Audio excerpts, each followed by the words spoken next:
जब आप छोटे से बड़े हो रहे थे, आपके साथ साथ आपके बाल भी बढ़ रहे थे, वो था हेयर ग्रोथ। लेकिन एक सर्टेन एज के बाद में जब आपके बाल झड़ते हैं, आपके बाल थोड़े से कम हो जाते हैं, आप उसको फिर से पाना चाहते हो, फिर से अपने बालों को लंबा और घना करना चाहते हो, यानी कि आप यहाँ से यहाँ जाना चाहते हो, तो ये हेयर ग्रोथ नहीं है, ये है हेयर रीजेनरेशन, ये है हेयर रिस्टोरेशन, ये है हेयर रिकवरी। और आपकी आसानी के लिए इसको बोलूँ तो ये ग्रोथ नहीं, ये है हेयर रीग्रोथ। अगर हेयर रीग्रोथ एक बिल्डिंग होती तो आज जो मैं आपके साथ में 5 चीज़ें शेयर कर रही हूँ, ये उसके पिलर्स है, उसके फाउंडेशन है। अगर ये चीज़ आपने नहीं की तो आप कभी अपने बालों को लंबा और घना पहले जैसा नहीं कर सकते। Welcome to my channel guys, मैं हूँ राबिया और नहीं, मैं आपको डरा नहीं रही हूँ। इनफैक्ट मैं वो 5 चीज़ें आपके साथ में शेयर करने वाली हूँ जिसको यूज़ करके आप अपने बालों को पहले से भी ज़्यादा लंबा, मोटा और घना कर सकते हो, जैसे कि मैंने किया है। सो बिना टाइम वेस्ट किए शुरू करते हैं। हेयर ग्रोथ शुरू होने की जगह कहाँ है? स्कैल्प है। अगर आपके स्कैल्प में सर्कुलेशन नहीं है, फॉलिकल की एक्टिविटी कमज़ोर है, तो आपकी ग्रोथ जो है वो स्लो हो जाती है। तो ऐसे में आता है हमारा नंबर 1 पिलर, वो है रोजमेरी, द ग्रोथ एक्टिवेटर। आपके ये बालों को लंबा करने में हेल्प नहीं करता। रोजमेरी का काम है आपके स्कैल्प को एक्टिव मोड में लेकर आना। ये आपके स्कैल्प में वो एनवायरनमेंट देता है जहाँ पे आपके बाल तेजी से ग्रो कर सके। इसीलिए रोजमेरी हेयर ग्रोथ के लिए या हेयर रीग्रोथ के लिए स्टार्टिंग बटन है। इसके लिए आप रोजमेरी का वाटर, रोजमेरी का ऑयल या रोजमेरी का एसेंशियल ऑयल, आप कुछ भी यूज करो, लेकिन यूज करो। रोजमेरी तो स्कैल्प के एनवायरनमेंट पे काम करेगा, लेकिन हेयर ग्रोथ की शुरुआत तो फॉलिकल से होती है। क्या पता आपके फॉलिकल्स ही डैमेज हो गए हो या आपके फॉलिकल्स ही इनएक्टिव हो गए हो। ऐसे में कोई ऑयल, कोई सीरम, कोई सप्लीमेंट चमत्कार नहीं कर सकता। आपके फॉलिकल्स अगर इनएक्टिव हो गए हैं तो उनको कुछ छेड़छाड़ करने की जरूरत है कि भाई उठो, काम पे लगो, बालों की ग्रोथ करो। इसको समझाने के लिए क्या आप अपना सर पीटोगे? नहीं। ऐसे में आता है हमारा सेकंड पिलर, वो है डर्मा रोलर, दी फॉलिकल अवेकनर। जब फॉलिकल्स डोर्मेंट हो जाते हैं, जब फॉलिकल्स एकदम शांत हो जाते हैं, जब आप उस पर डर्मा रोलिंग करते हो, तो ये आजकल डर्मा स्टैम्प भी चला है, मैं स्टैंपिंग अभी करती हूँ। तो अगर आप डर्मा स्टैंपिंग करते हो तो आपके स्कैल्प में ना माइक्रो स्टिमुलेशन होता है, ठीक है, और ये सिग्नल भेजता है फॉलिकल्स को रीजेनरेट करने के लिए। और यही तो आपको चाहिए था। शुरू में मैंने आपको बताया था, आपको चाहिए हेयर रीजेनरेशन।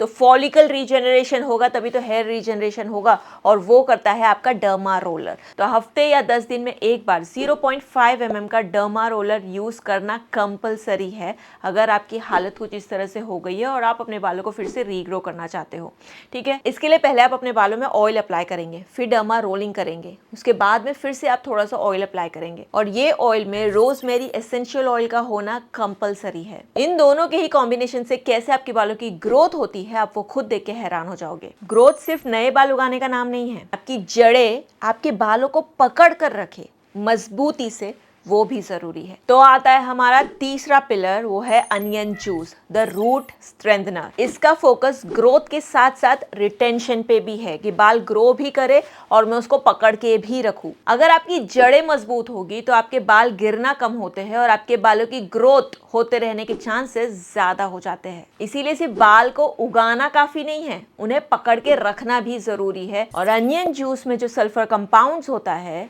वो आपकी जड़ों को सपोर्ट देता है। इसके लिए बस आप नहाने से 1 से 2 घंटा पहले थोड़े से अनियन जूस में थोड़ा सा एलोवेरा जेल और थोड़ा सा रोजमेरी एसेंशियल ऑयल डालकर, इसकी पूरी रेसिपी मैंने इस वीडियो में शेयर किया, आप उसको चेकआउट कर सकते हो। इसको आप अप्लाई कर सकते हो अपने बालों में। 1 से 2 घंटा आप अपने बालों में रख के अपने बालों को वॉश कर सकते हो नेचुरल आयुर्वेदिक शैम्पू से, जिसकी रेसिपी मैंने आपके साथ में शेयर किया। आप उसको बना सकते हो या मंगा सकते हो। मंगाने के लिए नंबर पे आप ऑर्डर कर सकते हो। ये शैम्पू बनता है आंवला, रीठा, शिकाकाई, रोजमेरी, हिबिस्कस, मेथी, ऐसे 10 आयुर्वेदिक हर्ब्स को कंबाइन करके, जो कंप्लीटली सल्फेट फ्री और पैराबिन फ्री है। इसको आप अपने घर पे बना सकते हो या इस नंबर पे ऑर्डर करके इस शैम्पू को अपने पास रेडीमेड घर पे मंगा सकते हो। आज की तारीख में हेयर थिनिंग का सबसे मेजर रीजन पता है क्या है?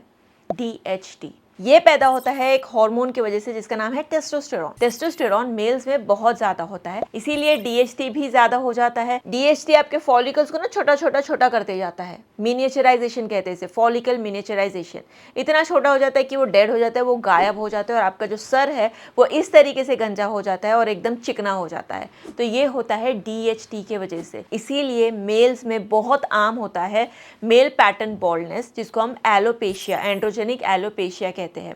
लेकिन क्या ये हार्मोन सिर्फ मेल्स में होता है, फीमेल्स में नहीं होता? ये हार्मोन फीमेल्स में भी होता है जब आपकी बॉडी के अंदर हार्मोनल इम्बैलेंसेस हो जाते हैं। और हार्मोनल इम्बैलेंसेस को पीसीओएस या थायराइड से ही कंपेयर नहीं करना। उस दिन मैंने वीडियो बना के आपके साथ में शेयर किया था। अगर आपको मोटापा है, बेली फैट है, इंसुलिन की सेंसिटिविटी है, तो भी आपको हार्मोनल इम्बैलेंस है, तो ऐसे केस में आपके बाल झड़ते हैं, आपके बाल पतले होने लगते हैं, तब होता है फीमेल पैटर्न बॉल्डनेस। और ये भी होता है डीएचटी के वजह से। तो चाहे मेल हो या फीमेल हो, हमारी बॉडी में, हमारे ब्लड में डीएचटी को ब्लॉक करना बहुत जरूरी है। तो ऐसे में आता है हमारा चौथा pillar, pumpkin seed oil, the DHT defender. ये हेयर ग्रोथ करने में जितना काम नहीं करता, उतना हेयर लॉस, हेयर थिनिंग को कम करने में हेल्प करता है। आप सोचोगे ये कैसे? इसके लिए एक एग्जांपल देती हूँ। अगर आपके पास एक बकेट है, आप उसमें पानी भर रहे हो तो भर रहा है, ठीक है, लेकिन अगर उसमें एक छेद हो जाता है तो उसमें से पानी जाते रहता है, तो नेक्स्ट टाइम आप उसमें पानी भरने की ज्यादा सोचोगे क्या पहले छेद को कवर करने की सोचोगे? ठीक है, तो सबसे पहले आप वो होल को कवर करने की सोचोगे, ताकि जो भी आप पानी डाल रहे हो बचे रहे और आपकी बकेट जो है वो फुल हो जाए। तो इसी तरह से आपके बाल भी काम करते हैं। अगर आपका हेयर लॉस हो रहा है, आप उस पर ध्यान नहीं दे रहे हो, आप सिर्फ बालों की ग्रोथ पे ध्यान दे रहे हो,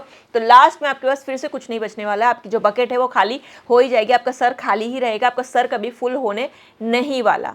ठीक है, तो आपको हेयर लॉस को पहले कम करना है और हेयर ग्रोथ को बूस्ट करना है। तो हेयर लॉस को कम करने के लिए डीएचटी को ब्लॉक करना जरूरी है। उसका बेड़ा कौन उठाता है? Pumpkin seeds. तो पंपकिन सीड्स को आपको दिन में 1 चम्मच खानी भी चाहिए, चाहे आप मेल हो या फीमेल हो। और उसके साथ साथ पंपकिन सीड ऑयल को अपने स्कैल्प पे भी आपको अप्लाई करना चाहिए, क्योंकि फॉलिकल्स के अंदर ही डीएचटी के रिसेप्टर्स होते हैं। अगर तेल आपके फॉलिकल्स के अंदर जाता है तो वहीं पे ही वो ब्लॉक हो जाता है। तो आपको खाना भी जरूरी है ताकि आपके ब्लड में ही ना जाए, आपको लगाना भी जरूरी है ताकि आपके फॉलिकल्स में अगर वो आता है तो वो उसको ब्लॉक कर सके। तो पंपकिन सीड ऑयल कहता है कि ग्रोथ बढ़ाने पे फोकस करने से पहले अपने थिनिंग को कम करने पे ध्यान दो। अगर आपकी बकेट में होल है तो पानी भरने से पहले उस होल को बंद करो। एंड फाइनली क्या आता है? जैसे मैंने कहा, ये अगर आपकी हेयर रीग्रोथ एक बिल्डिंग है, बिल्डिंग में बहुत सारे वर्कर्स होते हैं, लेबर्स होते हैं, है ना, मिस्त्री होते, कड़िया होते, ये सब अपना काम करते रहते हैं। लेकिन ये वर्कर्स के पास अगर रेती, सीमेंट या ईंटें नहीं आई तो ये क्या काम करेंगे और क्या बिल्डिंग बनाएंगे? Rosemary, onion juice, pumpkin seed, ये सब वर्कर्स है, ये सब लेबर्स है जो आपकी बिल्डिंग में काम कर रहे हैं। लेकिन आपकी रेती,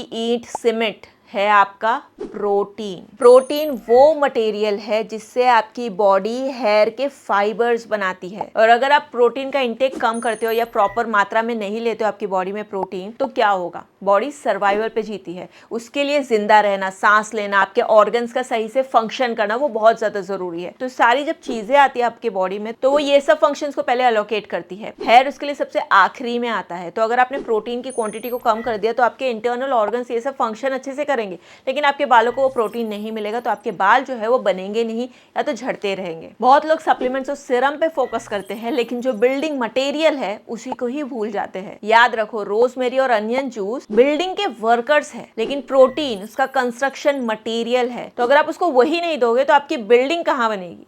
तो ये है आपके बिल्डिंग का 5वां पिलर, दैट इज प्रोटीन। तो देखो गाइस, हेयर ग्रोथ जो है वो कोई एक मैजिकल इंग्रेडिएंट से नहीं होता। ये सारी चीजें आपको ध्यान में रखनी पड़ती है। आपको आपके फॉलिकल्स को एक्टिवेट करना है, स्कैल्प को स्टिमुलेट करना है, रूट्स को स्ट्रेंथन करना है, कंस्ट्रक्शन मटेरियल भी देना है। ये 5 पिलर्स को अगर आप मजबूत कर लोगे ना तो आपके बालों की ग्रोथ को गाइस कोई नहीं रोक पाएगा। आपको कोई महंगे प्रोडक्ट्स यूज करने की, कोई ट्रीटमेंट लेने की कोई जरूरत नहीं पड़ेगी अगर आप अपने फाउंडेशन को ही मजबूत कर लेते हो। इससे ना सिर्फ आपके बाल रीग्रो करेंगे बल्कि बूढ़े होने तक आपके बाल वैसे ही काले, लंबे और घने रहेंगे। अगर ये चीज आप चाहते हो तो अपने फाउंडेशन को आज ही से मजबूत करना शुरू करो। फिलहाल आज के लिए इतना ही गाइस। उम्मीद करती हूँ वीडियो आपको पसंद आया, इससे आपने बहुत सारी चीजें सीखी है तो लाइक करें, शेयर करो, चैनल को सब्सक्राइब करना ना भूले। मैं आपको मिलूंगी मेरे अगली वीडियो में, तब तक के लिए ठीक है, लव यू, बाय बाय।